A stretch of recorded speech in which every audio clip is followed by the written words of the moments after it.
O que é que foi neste movimento, digamos, pior do ponto de vista britânico, do governo de Londres? Foi que isto levou a uma coordenação entre as colónias que não existia antes. Isto é, antes o que havia eram colónias, estas 13 colónias, que estavam às vezes afastadas umas das outras, portanto não eram contíguas, como às vezes aparecem no mapa, porque o povoamento não era contínuo. Portanto, certo. Havia um núcleo de povoamento, depois havia umas centenas de quilómetros sem ninguém, e depois havia outro núcleo de povoamento, portanto eles praticamente às vezes não tinham grande relação. Tinham leis diferentes, parlamentos diferentes. Culturas diferentes. Às vezes eram culturas um bocado diferentes, exato, eram pessoas com origens diferentes. E o que acontece... Diferentes. Sim, os anglicanos do Sul, os calvinistas do Norte. E o que acontece nesta altura é que, postos perante o mesmo problema, que é o dos impostos britânicos, eles consertam-se, começam-se a consertar. Eles já se tinham consertado uma vez por causa da Guerra dos 7 Anos.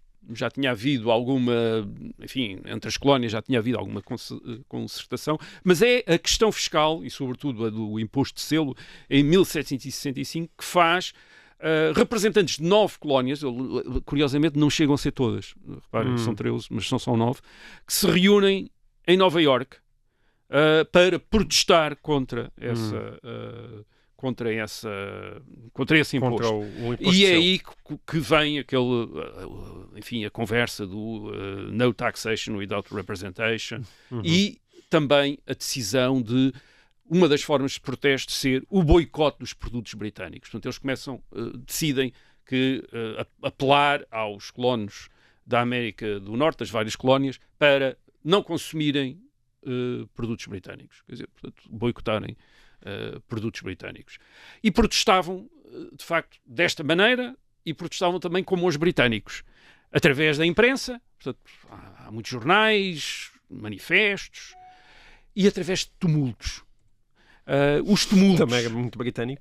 Nas cidades, isto é, as manifestações populares mais ou menos violentas contra as autoridades, era também uma forma de fazer política que se tinha tornado, enfim, costume nas grandes cidades britânicas do século XVIII. O seu auge seria atingido em 1780 com os famosos Gordon Riots em Londres, em que mais de 300 pessoas morreram em choque com as tropas, isto em Londres, e o mesmo vai acontecer nas cidades americanas. Isto começa a haver manifestações, protestos, tendo às vezes frequentemente como alvo os governadores, os representantes, portanto, das autoridades britânicas. Por exemplo, em 1765 há uma multidão que destrói a residência do governador de Massachusetts, em Boston, quer dizer, queima-lhe a casa, ou então provocações e confrontos com as tropas britânicas, isto é, com as tropas que o governo de Londres tinha na América do Norte. O incidente mais famoso desse género é o massacre de Boston, o chamado massacre de Boston, 5 de março de 1770. Uma expressão pouco exagerada, tendo em conta o que aconteceu. São cerca de 300 manifestantes que começam a provocar e a atacar 9 soldados britânicos da guarnição estacionada na cidade. Os soldados, enfim, são só 9 para 300, ficam um bocado sem saber o que fazer, acabam por recorrer às armas, disparar e matam...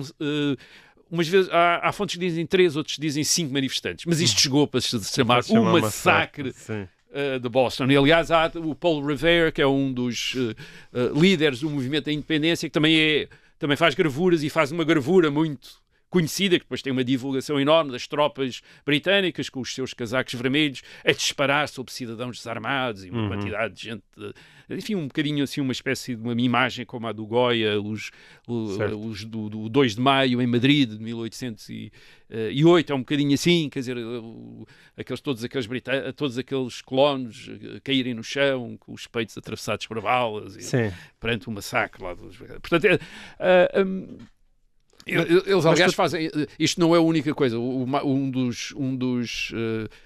das formas de confronto com as autoridades mais frequentes tem outra dimensão, ou outra graça, que é apanharem os cobradores de impostos despirem-nos e cobrirem-nos de alcatrão e penas, que é uma coisa que a gente como nós conhece. vemos nos livros do Lucky Luke. Exatamente, quer dizer, e vem daí esta tar and feather, quer dizer, portanto acontece. Claro que isto não era tão engraçado assim, porque aquele alcatrão colava-se às pessoas, para tirar o alcatrão arrancava-se a pele, quer dizer, aquilo era uma coisa bastante mais desagradável do que nos livros de banda desenhada. Do que nos livros de banda desenhada. Portanto, a partir Mas tu estavas a dizer que era habitual, tu disseste que é uma tradição britânica, o tumulto? Os tumultos, sim. Nesta altura, em Londres, os partidos britânicos, os grupos políticos britânicos usam isso muito, quer dizer, tentar criar manifestações nas cidades, levantamentos populares, protestos. Isso era uma coisa que estava enraizada em Londres, aliás, no fim na segunda metade do século XVIII e depois no século XIX, ao longo do século, por exemplo, no princípio do século XIX também há massacres, tem o massacre de Peterloo, enfim, outros incidentes. Agora, a partir destes incidentes, a questão começa a se tornar mais complexa, porque já não é apenas uma questão fiscal. Isto é, já não é apenas a questão de o governo de Londres quer retirar receita das colónias da América do Norte para equilibrar as suas contas. Isto começa a se tornar uma questão de princípio. Isto é, da afirmação da soberania. Para o governo de Londres, a partir de determinado momento, já começa a tornar-se menos relevante o facto de tirar ou não tirar receita, como o de afirmar o seu direito de cobrar impostos na América do Norte. Isto começa-se a tornar a questão principal, esta questão de afirmar a soberania. E digamos que os diferende, o conflito com os colonos da América do Norte também não tem apenas uma questão fiscal. Quer dizer, por exemplo, os colonos da América do Norte, uma coisa que eles ressentiam imenso é que no fim da guerra, em 1763... Dos 7 anos. No fim da Guerra dos 7 Anos, em 1763, uma das coisas que o governo de Londres tinha imposto era que os colonos da América do Norte não podiam entrar na parte daquilo que tinham sido as colónias francesas. Isto é, não podiam entrar no interior da América. No chamado território índio. Portanto, para o governo de Londres isso tinha sido considerado uma espécie de reserva índia. Porquê? Porque tinha sido a maneira como eles tinham, obtido a sujeição dessas tribos que antes tinham estado aliadas aos franceses e agora tinham aceito, o controle britânico, mas tendo contrapartida que não haveria colonos europeus a entrar nos seus territórios. Certo. E, portanto, o governo de Londres só autorizava entradas de colonos europeus nesses territórios se fossem o resultado de contratos. Isto é, se os colonos europeus comprassem terra, por exemplo, comprassem uma parte, terras aos índios, quer dizer, e isso fosse muito claro que era uma espécie, que era um contrato que tinham pago e os índios lhe tinham dado uma parte dos territórios. Portanto, já havia aí uma grande decepção no fim da guerra, em 1763, quer dizer, eles estão à espera de poder ir para a bacia do Mississippi, ir para além de, quer dizer, entrar os colonos britânicos estão a pensar e de repente não podem, quer dizer, dizem não, aquilo é como se continuasse a ser território francês.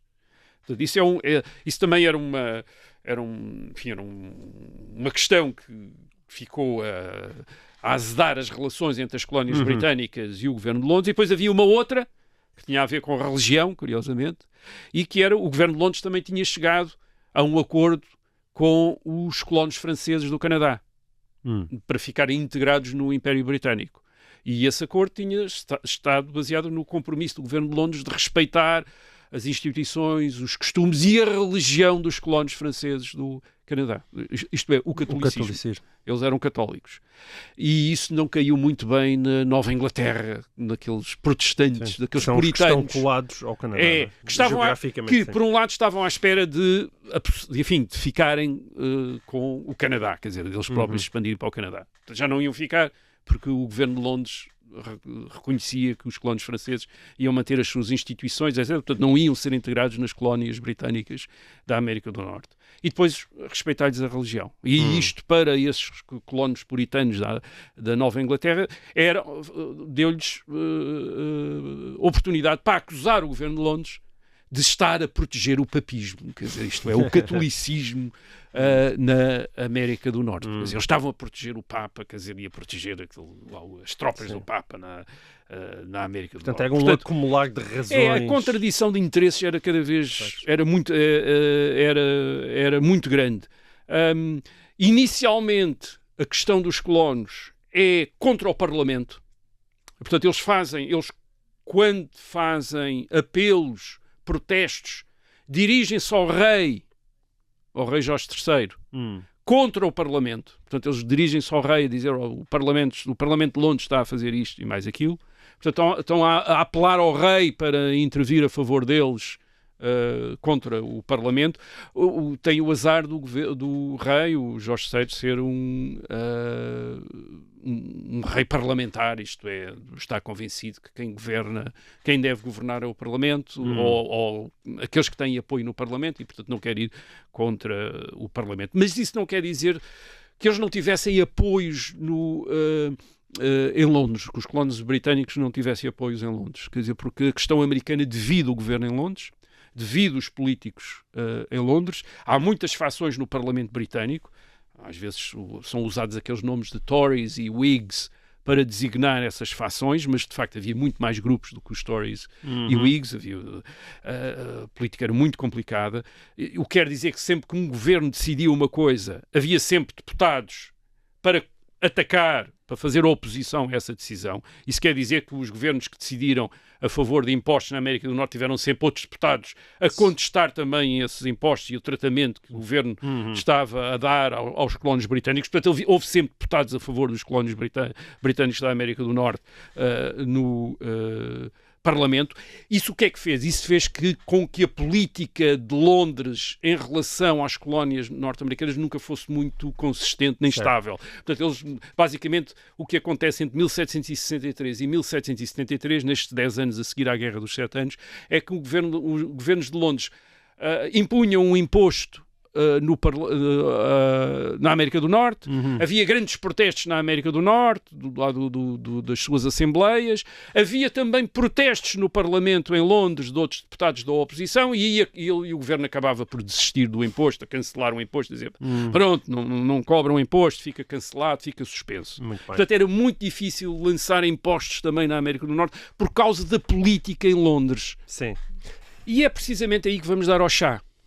Porque em 1773 alguém teve uma ideia em Londres, quer dizer, que era portanto, isto de aumentar impostos ou criar novos impostos não resulta, complicado. Porque eles ficam todos furiosos, protestam, e depois a oposição doméstica faz eco dos protestos dos colonos americanos, o governo começa a sentir-se isolado, tem de desistir, etc. Então o que é que no governo de Londres, algum gênio fiscal que havia lá, teve a ideia?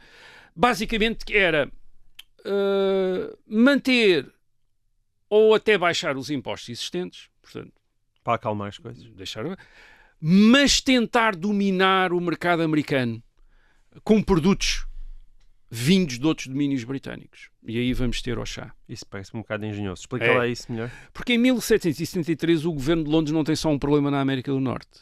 Tem também um problema noutro ponto do globo, na Índia. Na Índia, a presença britânica efetua-se através de uma companhia comercial, que é a Companhia das Índias Orientais. Esta Companhia das Índias Orientais portanto, é uma companhia comercial, mas que exerce soberania, sobretudo em Bengala e na zona oriental da Índia, onde hoje é o Bangladesh e Calcutá, na Índia. Portanto, é nessa zona, digamos que é no estuário dos grandes rios, do Ganges, etc. Tinha-se estabelecido aí desde o século XVII esta Companhia das Índias Orientais. Temos que falar dessas companhias, porque é uma lógica de funcionamento que hoje em dia nós já não compreendemos quer dizer, portanto, aquilo é uma companhia privada, mas que tem exército, impõe e na prática representa o poder britânico na Índia. Ora bem, o que é que aconteceu a esta companhia de que um dia havemos de falar, mas agora vamos falar só em 1773 está à beira da bancarrota. Está à beira da bancarrota por várias questões, por causa dos grandes custos da dominação na Índia, isto é, eles estão-se a tornar, é uma companhia comercial, mas cada vez tem mais responsabilidades militares e administrativas, para estar-se a tornar um Estado. Tem uma administração, tem exércitos, tem marinha, sim, quer dizer, portanto está-se a tornar um Estado. Há mais colheitas e fomes em Benguela, portanto na sua zona na zona onde está instalado, portanto quer dizer que também obtém menos receita aí, e sobretudo há uma crise na Europa, nesta altura, que faz com que o consumo do chá tivesse diminuído na Europa. E eles viviam sobretudo, esta companhia, entre outras coisas, viviam de exportar chá para a Europa. Portanto eles têm imenso chá, que não conseguem vender na Europa, e o governo de Londres, alguém no governo de Londres lembrou-se de uma manobra para matar 2 coelhos com uma cajadada só, que era autorizar a companhia a vender chá na América do Norte em regime de monopólio, dizer, nas colónias britânicas da América do Norte, o único chá pode ser consumido é o chá da companhia das Índias Orientais. E a preços mais baixos, que é para quê? Para diminuir o contrabando, quer dizer, isto é, o chá vendido legalmente, tendo pago impostos, ficava mais baixo, ainda assim ficava mais barato do que o chá introduzido por contrabando nas colónias britânicas. Mas essa ideia brilhante parece efetivamente brilhante, todos parecem ganhar, o que correu mal. E se iria arranjar receita para a companhia, ao mesmo tempo destruir o contrabando na América do Norte e arranjar receita fiscal para o governo de Londres na América do Norte, porque o imposto de chá, porquê? Porque o imposto sobre o chá importado, que tinha sido um dos impostos inventados depois de 1763, tinha sido o único que não tinha sido abolido, quer dizer, era o único que ainda estava, que eles tinham mantido, quer dizer, que o governo de Londres não tinha voltado atrás. Mas sim, mas é como dizer, o chá legal seria, portanto, mais barato do que o chá de contrabando. Claro que isto pôs imediatamente contra isto todos os contrabandistas e a maior parte dos comerciantes na América do Norte tinham alguma coisa de contrabandista, toda a gente estava envolvida em contrabando. Ou naquilo que se podia chamar contrabando, mas de facto era um comércio que não era, digamos, controlado pelas autoridades britânicas. E sobretudo irritou-os soberanamente o monopólio do chá, isto é, de repente só a Companhia das Índias Orientais é que pode vender chá, e aquilo que nós podemos chamar o dumping, quer dizer, e, portanto, era tirar este chá todo que estava em Londres, nos baús, sem venda, sem extração, e agora vai todo para a América do Norte. Muito mais provavelmente isto é entendido por estas associações que se tinham desenvolvido desde 1763, à volta da contestação do protesto contra as autoridades britânicas, e que já têm uma lógica própria, quer dizer, já têm ali uma razão de ser própria, e aproveitam isto para fazer ainda mais agitação. Quer dizer, para fazer mais agitação. Portanto, reparem que eles andavam a fazer campanha pelo boicote dos produtos britânicos. E, portanto, apelam também ao boicote deste chá. Mas, de qualquer maneira, no fim do ano de 1773, lá chega ao porto de Boston 3 navios da Companhia das Índias Orientais carregados de chá. Vêm todos carregados de chá, chegam lá, toda a gente sabe isso, claro, toda a gente sabe, e é nessa noite que tu referiste, nessa noite do Tea Party, cerca de 100 voluntários da Associação dos Filhos da Liberdade, quer dizer, desta associação clandestina dos Filhos da Liberdade, disfarçados de índios, exatamente, penas, machados, etc., para dar a ideia que foram, quer dizer, toda a gente percebeu que eram eles, mas já agora, não sei, se calhar gostavam de se disfarçar de índios. Há um lado quase paródico, que isto ainda por cima fica com o nome de Festa do Chá, portanto há aqui um lado de... Sim, porque isto é uma provocação, reparem, isto é uma provocação. É um lado de paródia nisto. Isto é uma afronta às autoridades britânicas, quer dizer, e é isso que eles fazem, portanto assaltam os navios e deitam ao mar 46 toneladas de chá. É muito chá. Não, é imenso chá. Isto causa um enorme escândalo em Londres, precisamente porque era muito chá.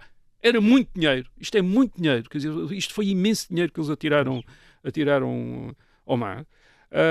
E o governo de Londres reage brutalmente, quer dizer, com o chamado Coercive Acts, os atos de coerção. O porto de Boston, que é onde acontece isto, é encerrado à navegação até a cidade de Boston pagar o chá destruído. Portanto, eles obrigam a cidade de Boston a pagar à Companhia das Índias Orientais o chá destruído. E são estes Coercive Acts que, em 1774, levam a uma nova reunião de delegados das colónias britânicas, o chamado Primeiro Congresso Continental, em outubro de 1774, em Filadélfia, na colónia da Pensilvânia.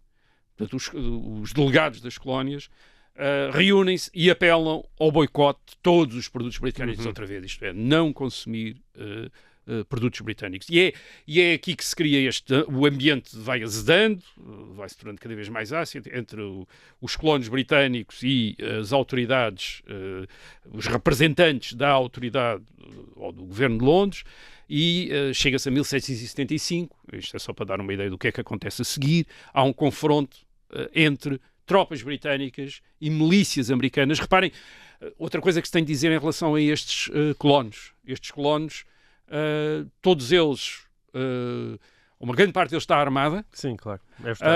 É a América. Uma parte deles, sim, não, porque eles tinham de se defender dos franceses, tinham de se defender dos índios. Uma parte deles tem experiência militar, fez parte das milícias que combateram na Guerra dos 7 Anos. E, portanto, tem experiência militar. Isto é, uma parte deles foi treinado pelas tropas britânicas, portanto isto não é propriamente civis que de repente é-lhes dado uma arma para as mãos, não, isto é gente que tem armas e que sabe usá-las, são caçadores, são, enfim, atacam, defendem-se dos índios, etc, e aquelas coisas, portanto é gente que está habituada a isto, e portanto há um confronto entre tropas americanas e milícias americanas em tropas britânicas e milícias americanas em Lexington e em Concord, na colónia de Massachusetts. Portanto, digamos que é os primeiros tiros da guerra entre os colónios britânicos e, em 1775, portanto, 2 anos já, enfim, depois do chá, e em maio de 1775 reúne-se então um segundo Congresso Continental de delegados das colónias britânicas em Filadélfia, que em 1776 vai declarar, dia 4 de julho, a independência dos Estados Unidos e a formação do exército continental, do chamado exército Continental Army, portanto o exército continental sob o comando de George Washington, que era um oficial que tinha combatido na guerra, um oficial britânico, tinha combatido, enfim, era americano, mas tinha estado no exército britânico durante a guerra dos 7 anos e, portanto, tinha sido um dos comandantes militares formados pelos britânicos durante a guerra dos 7 anos. Curiosamente, só para retomar um ponto que é importante para percebermos isto, durante toda esta época, a partir de 1775-76, a grande preocupação do governo de Londres não é exatamente perder as colónias da América do Norte, é perder as colónias das Caraíbas. Quer dizer, essa é que é a grande preocupação. O açúcar. E porque há, entre os colónios dos colónios da América do Norte, uma grande ideia que é ficar com tentar tirar aos britânicos também, ou tentar arranjar maneira de ficar também com as colónias das Caraíbas. Estas é que... Não, a riqueza estava nas colónias das Caraíbas. Quer dizer, essa é que era importante e por isso é que, enfim, digamos que a Inglaterra, quando finalmente perde as colónias da América do Norte, fica com as colónias das Caraíbas e acha que não, enfim, não fez assim um negócio, uma coisa assim tão grave, porque em termos de receita fiscal, a receita estava nas colónias das Caraíbas e não nas ilhas da Jamaica, da Trinidade, Barbados, nas Bahamas. São cerca de 18 estabelecimentos. Alguns são ilhas, outros até são no continente, como aqueles que aqui falámos da Guiana Britânica há um tempo, mas aí é que estava verdadeiramente o dinheiro estava aí. Mas os colonos estavam na América do Norte, mas esses a partir de 1783, que é quando o Reino Unido finalmente reconhece a independência dos Estados Unidos da América, esses depois ficam entregues a si próprios, mas sem grande prejuízo, digamos, para as finanças britânicas.